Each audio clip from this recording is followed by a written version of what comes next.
Agua para chocolate, capítulo 10, octubre. Torrejas de natas. Ingredientes: una taza de natas, 6 huevos, canela, almíbar. Manera de hacerse: se toman los huevos, se parten y se les preparan las claras. Las 6 yemas se revuelven con las tazas de natas. Se baten estos ingredientes hasta que se torne ralo el batido.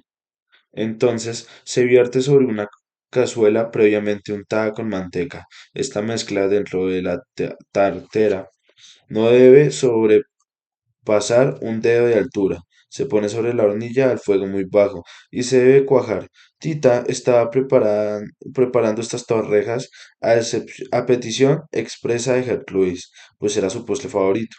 Tenía mucho tiempo de no comerlo y quería hacerlo antes de dejar el rancho, al día siguiente. Había pasado en casa solo una semana, pero esto era mucho más de lo que había planeado.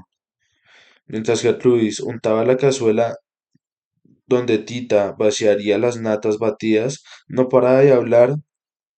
Tenía tantas cosas que contarle que ni con un mes hablando día y noche podía agotar su conversación.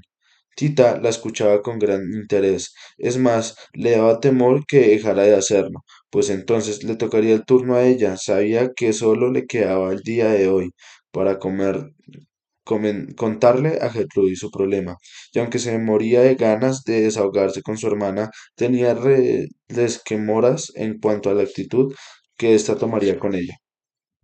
La estancia de Gertrudis y su tropa en la casa, en lugar de agobiar de trabajo a Tita, le hacía proporcionado una enorme paz con tanta gente por toda la casa, y los patios eran imposibles. Conversar con Perro ya no se diga.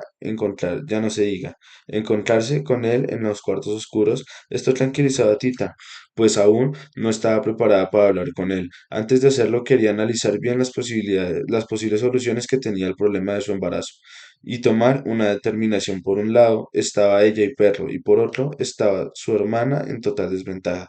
Rosaura no tenía carácter, le importaba mucho aprender en la sociedad, aparentar en la sociedad. Seguía gorda y pestilente, pues ni con el remedio que Tita le dio pudo aminorar su intenso problema. ¿Qué pasaría si Perro la abandonaba por ella? ¿Qué tanto le afectaría a Rosaura? ¿Qué sería de Esperanza? Ya te aburrí con mi plática, ¿verdad? Claro que no, Gertrudis. ¿Por qué dices eso? Nada más que te veo con la mirada perdida desde hace un rato. Dime, ¿qué es lo que te pasa?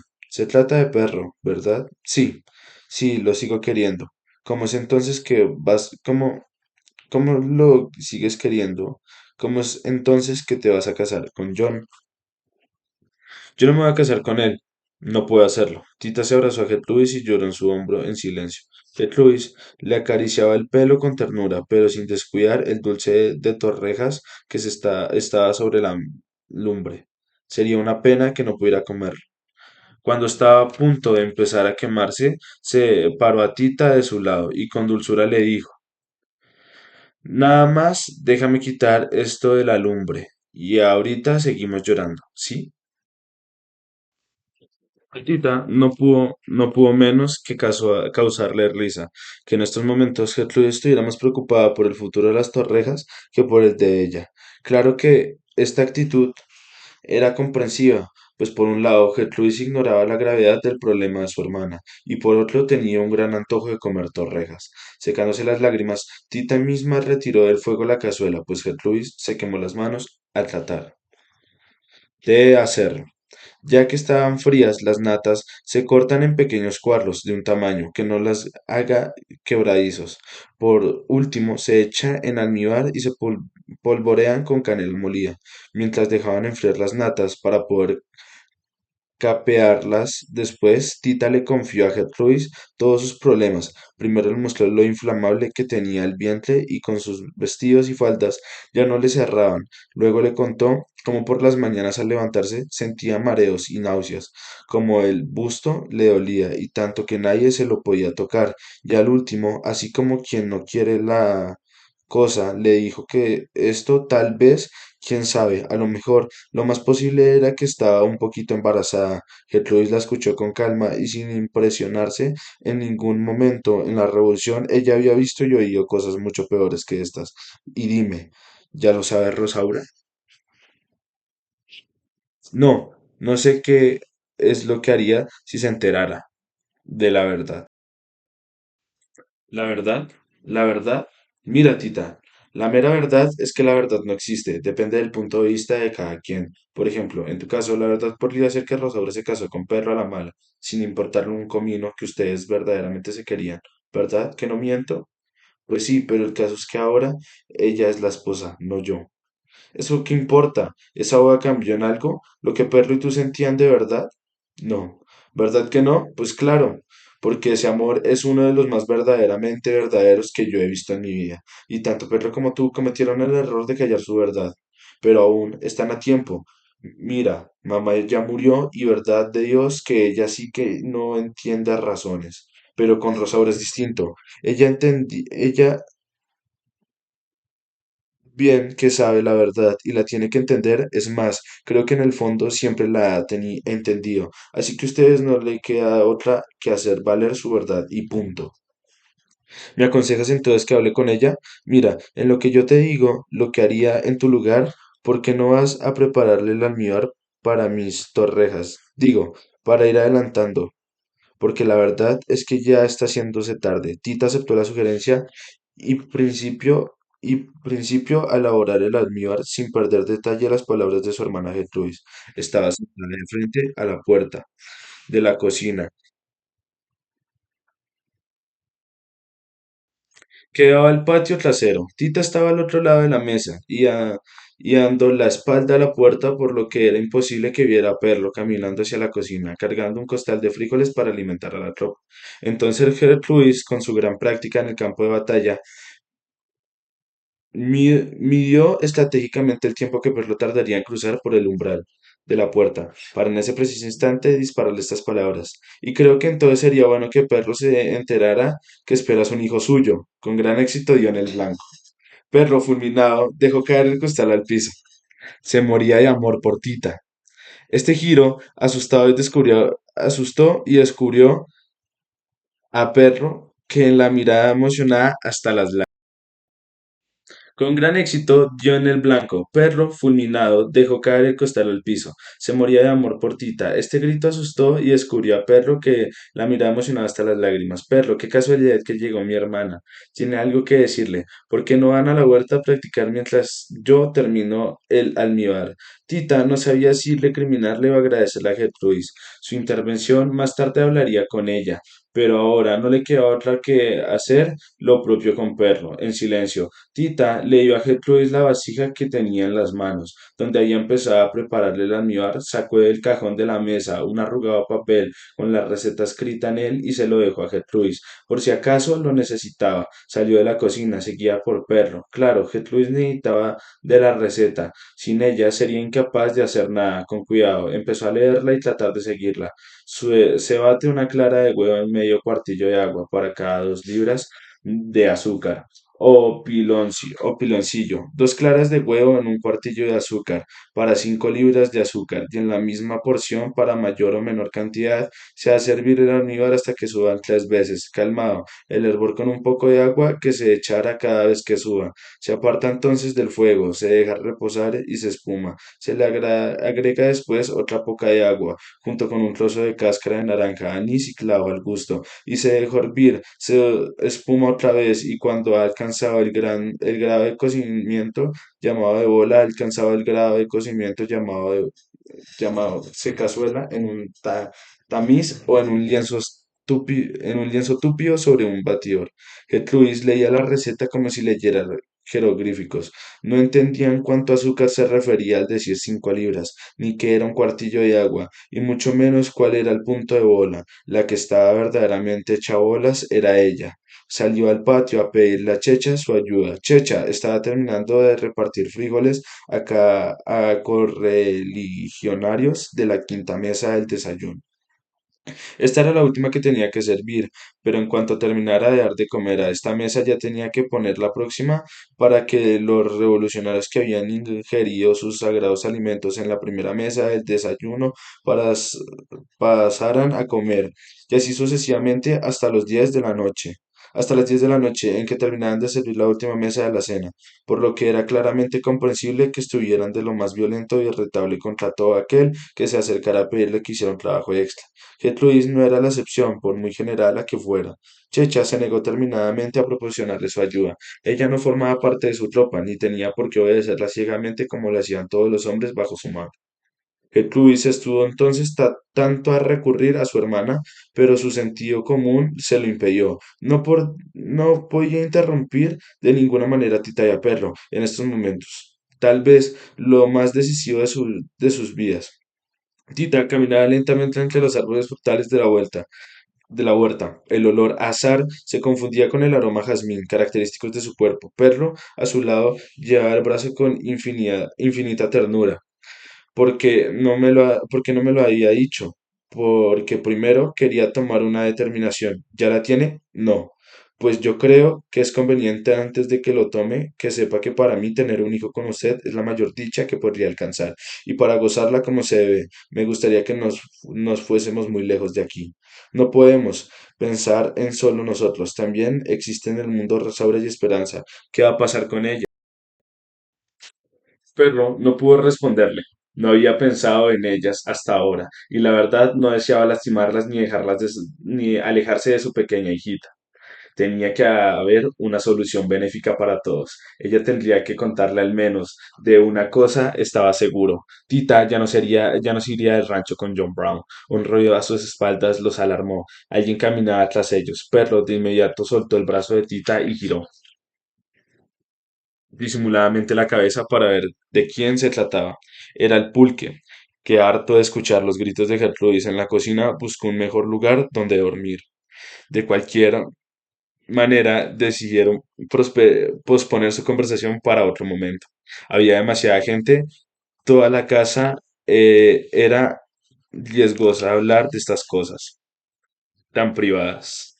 En la cocina, Gertrudis no lograba que el sargento Treviño dejara el almíbar como ella deseaba, por más órdenes que le daba. Estaba arrepentida de haber confiado en Treviño para tan importante misión, pero como Gertrudis preguntó a un grupo de rebeldes que quién sabía cuánto era una libra, y él rápidamente respondió que una libra correspondía a 460 gramos y un cuartillo a un cuarto de litro, ella creyó que sabía mucho de cocina, y no era así. La verdad, era la primera vez que Treviño le fallaba en algo que ella encomendara. Recordaba una ocasión en que había tenido que descubrir a un espía que había infiltrado entre las tropas un soldader que era su amante. Se había enterado de sus actividades y entonces él había balanceado despiadadamente antes de que lo denunciaran. Gertrudis regresaba de darse un baño en el río y lo encontraron agonizando. La soldadera le alcanzó a dar una clave para identificarse. El traidor tenía un lunar rojo en forma de araña en la entrepierna. Gertrudis no podía ponerse a revisar a todos los hombres, pues además de prestársele a malas interpretaciones, el traidor podría sospechar y huir antes de que lo encontraran. Entonces le encargó la misión a Treviño. Tampoco para él era una misión fácil, pues lo que podría pensar de su persona era peor de lo que pensarían de Gertrudis. Si se ponían a husmear en las entrepiernas de todos los hombres de la tropa, Treviño entonces esperó pacientemente hasta llegar a Saltillo. Inmediatamente después de que entraron en la ciudad, se dio a la tarea de recordar cuánto burdel existía y conquistar a todas las prostitutas de cada lugar, valiéndose de no sé cuántas artes, pero la principal era que Treviño las trataba como damas, las hacía sentirse como reinas. Era como ellas, muy educado y galante. Mientras les hacía el amor, les recitaba versos y poemas. No había una que no cayera en sus redes y no estuviera dispuesta a trabajar para la causa revolucionaria. De esta manera, no se tardó más de 3 días en dar con el traidor y poner una trampa en complicidad con sus amigas las putas. El traidor entró a un cuartel del nacimiento con una rubia oxigenada llamada La Ronca. Tras la puerta lo esperaba Treviño. Este de una patada cerró la puerta y haciendo gala de una violencia nunca vista mató a golpes al traidor. Ya vi sin vida le cortó los testículos con un cuchillo. Cuando Gertrudis le preguntó por qué lo había matado con tanta hazaña y no simplemente de un balazo, él respondió que había sido un acto de venganza. Hacía tiempo un hombre que tenía la entrepierna de un lunar rojo en forma de araña había violado a su madre y a su hermana. Este último se lo había confesado antes de morir. De esta manera quedaba lavado el honor de su familia. Ese fue el único gesto salvaje que Treviño tuvo en la vida. De ahí afuera era la persona más fina y elegante hasta para matar. Siempre lo hizo con gran pundor. A partir de la captura del espía, a Treviño le quedó la fama de mujeriego empedernido y no estaba muy alejada de la verdad, pero el amor de su vida siempre fue Gertrude. Muchos años trató de conquistarla, en vano, pero sin perder la esperanza, hasta que Gertrudis se encontró nuevamente con Juan. Entonces se dio cuenta que la había perdido para siempre. Ahora solo le servía como un perro guardián cuidándole las espaldas sin despegársele un solo segundo. Era uno de sus mejores soldados en el campo de batalla, pero en la cocina no tenía nada que hacer. Sin embargo, a Gertrudis le daba pena recorrerlo de ahí, pues Treviño era muy sentimental y cuando ella lo prendía por algo le daba por la bebida. Así que no le quedó otra que apechugar su error de elección y tratar de que todo saliera lo mejor posible entre los dos. Cuidadosamente leyeron paso a paso la mentada receta tratando de interpretarla. Si se quiere más puro al almidar como se necesita para endulzar los licores. Después de las operaciones referidas se cantea el caso o vasijas que le contiene, se deja reposar y se descanta. O lo que es lo mismo, se separa de los asientos con el menor movimiento posible. En la receta no se explica cómo era el punto de bola, así que Gertrudis le ordenó al sargento que buscara la respuesta en un gran libro de cocina que estaba sobre el trastero. Treviño se esforzó por encontrar la información deseada, pero como apenas sabía leer, con su dedo recorría lentamente las palabras del libro, ante la impaciencia de Gertrudis. Se distinguen muchos grados de conocimiento del almíbar: almíbar en punto liso, almíbar en punto liso alto, almíbar en punto aperlado, almíbar de punto aperlado alto, almíbar de punto soplado, almíbar en punto de pluma, almíbar de punto y almíbar de punto de caramelo, y almíbar de bola. Por fin, aquí estamos. Aquí está lo del punto de bola, mi generala. A ver, trae acá. Ya me esperaste. Gertrudis le leyó al sargento las instrucciones con fluidez en voz alta. Para conocer si el almíbar estaba en un punto, se me remojan los dos dedos en cubilete o jarro de agua fría y se congela el almíbar viéndolos a meter con prontitud en el agua. Si al enfriarse el almíbar se hace bola y se maneja con pasta, está cocido al grado o punto de bola. ¿Entendiste? Sí, pues creo que sí, mi generala. Más te vale, porque si no, te juro que te mando a fusilar. Gertrudis había logrado por fin reunir toda la información que buscaba. Ahora solo le faltaba que el sargento preparara bien el almíbar y podría finalmente comer sus tan ansiadas torrejas. Treviño, teniendo muy presente la amenaza que pensaba sobre su cabeza, si no cocinaba correctamente para su superiora, cumplía con su misión a pesar de sus inexperiencias. Todos los festejaron mucho. Treviño estaba de lo más feliz. Él mismo le llevó a Tita a su recámara una torreja que le mandó Gertrudis para que le diera el visto bueno. Tita no había bajado a comer, se había pasado la tarde en la cama. Treviño entró a la recámara y le depositó sobre una mesita que Tita utilizaba precisamente para cuando quería comer ahí, y no en el comedor.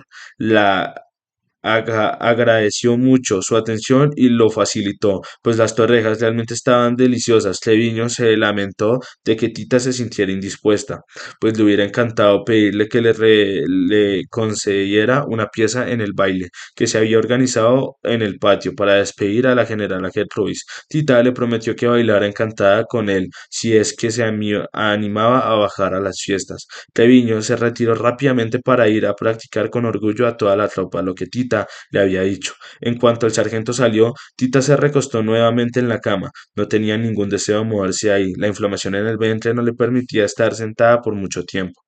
Tita pensó en la cantidad de veces que había puesto a germinar trigo, frijoles, alfalfa y algunas otras semillas o granos sin tener idea de lo que estás sintiendo al crecer y cambiar de forma tan radical. Ahora admiraba la disposición con que abrían su piel y dejaban que el agua les partiera libremente hasta hacerlas reventar para dar paso a la vida. Con qué orgullo dejaban salir de su interior la primera punta de la raíz, con qué humildad polían su forma anterior, con qué donaire mostraban al mundo sus hojas. A Tita le encantaba ser una simple semilla, no tener que dar cuentas a nadie de lo que estaba gestando en su interior y poder mostrarle al mundo su vientre germinando sin exponer al rechazo de la sociedad.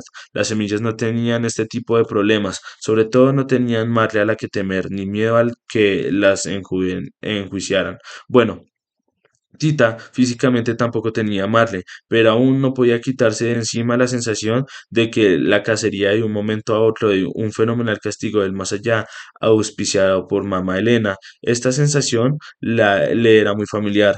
La relacionaba con el temor que sentía cuando en la cocina no seguían las recetas al pie de la letra. Siempre lo hacía con la certeza de que mamá Elena la descubriría y en lugar de festejarle su creatividad, y la reprendiera fuertemente por no respetar las reglas, no podía evitar la tentación de transgredir las fórmulas tan rígidas que su madre quería imponerle dentro de la cocina y la vida. Pensó en la cantidad de veces en que había puesto a germinar trigo. Permaneció un buen rato descansando, recostada sobre la cama, y solo se volvió a levantar cuando escuchó a Perlo cantar bajo su ventana una canción de amor. Tita llegó a un brinco a la ventana y le abrió. ¿Cómo era posible que Perro se le ocurriera tal atrevimiento? En cuanto lo vio, supo por qué a leguas se veía que estaba borrachísimo a su lado. Juan lo acompañaba con la guitarra. Tita se asustó mucho. Ojalá que Rosaura ya estuviera dormida, o si no, la que se iba a armar. Mamá Elena entró furiosa a la habitación y le dijo: ¿Ya viste lo que estás ocasionando? Perro y tú son unos desvergonzados. Si no quiere que la sangre corra en esta casa, vete a donde no puedas hacerle daño a nadie, antes de que sea demasiado tarde. La que se debía de ir es usted. Ya me cansé de que me atormente. Déjeme en paz de una vez por todas. No lo voy a hacer hasta que te comportes como una mujer de bien, o sea, decentemente, que es comportarse decentemente, como usted lo hacía. Sí, pues eso es lo que hago. ¿O no tuvo usted una hija ilícitamente? Te vas a condenar por hablarme así, y no más de lo que usted está. Cállate la boca, pues, ¿qué te crees que eres? Me creo lo que soy, una persona que tiene todo el derecho a vivir la vida como mejor me le plazca. Déjeme de una vez por todas, ya no la soporto, es más, la odio, siempre la odié. Tita pronunció las palabras mágicas para desaparecer a mamá Elena, para siempre. La imponente imagen de su madre empezó a empequeñarse hasta convertirse en una diminuta luz. Conforme el fantasma se desvaneció, el alivio crecía dentro del cuerpo de Tita. La inflación del vientre y el dolor de los senos empezaron a ceder. Los músculos del centro de su cuerpo se relajaron, dando paso a la impetuosa salida de su menstruación. Esta descarga tantos días contenía mitigó sus penas, respiró profundamente y tranquilamente no estaba embarazada.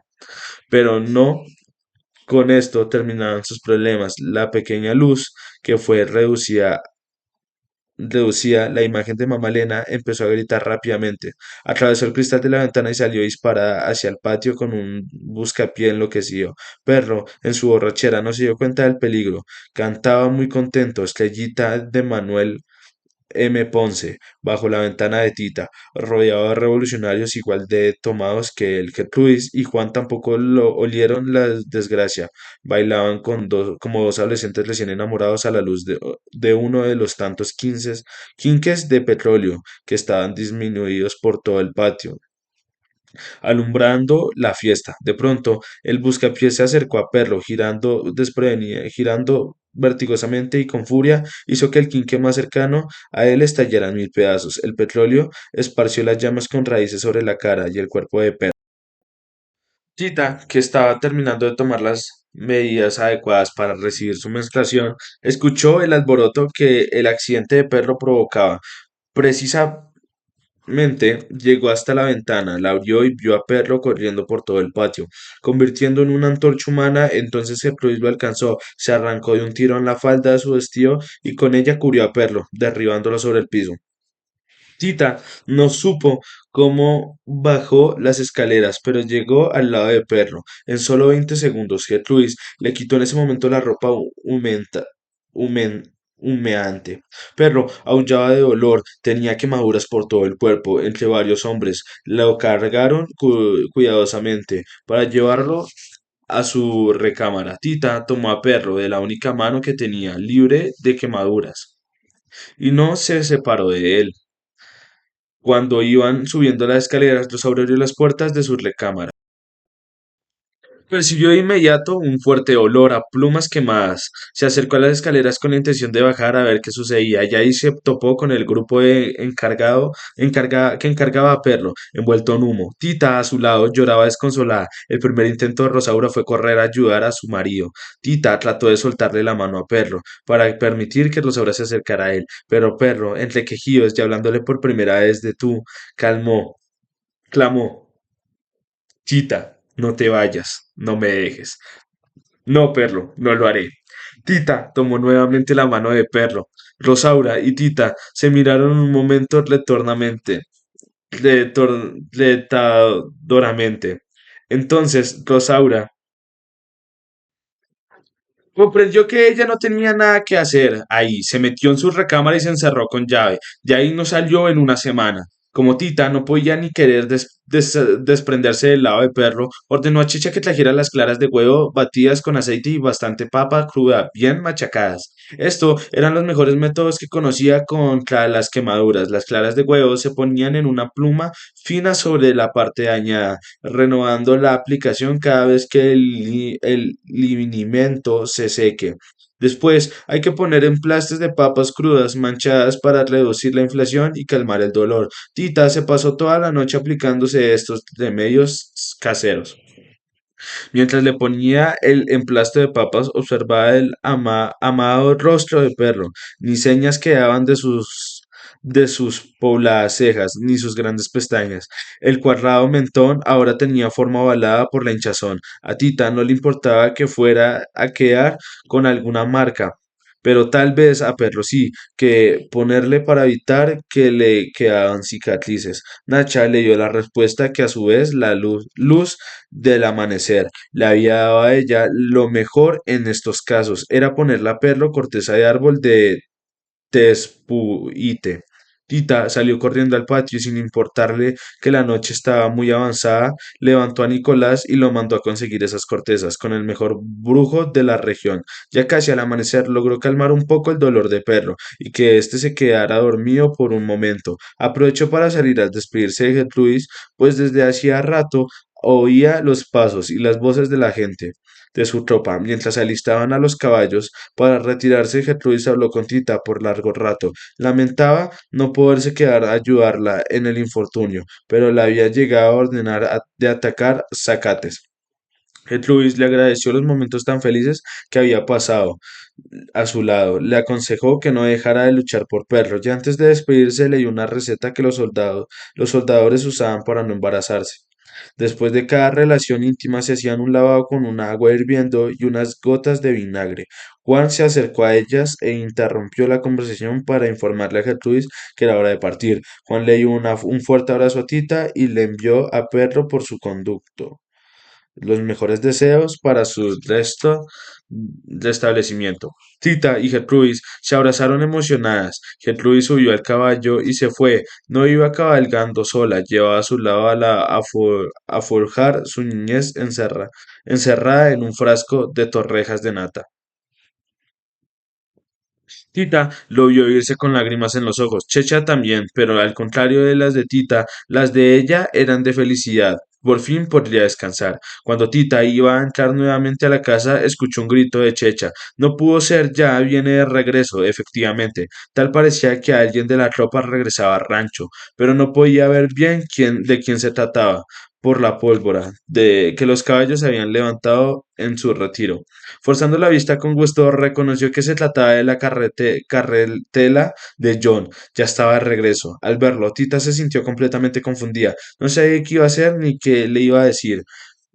Por una parte, le daba un gusto enorme verlo, pero por otra, se sentía muy mal de tener que cancelar su compromiso matrimonial con él. John llegó hasta ella con un gran ramo de flores, la abrazó emocionada y al besarla se dio cuenta de que algo había cambiado de Tita.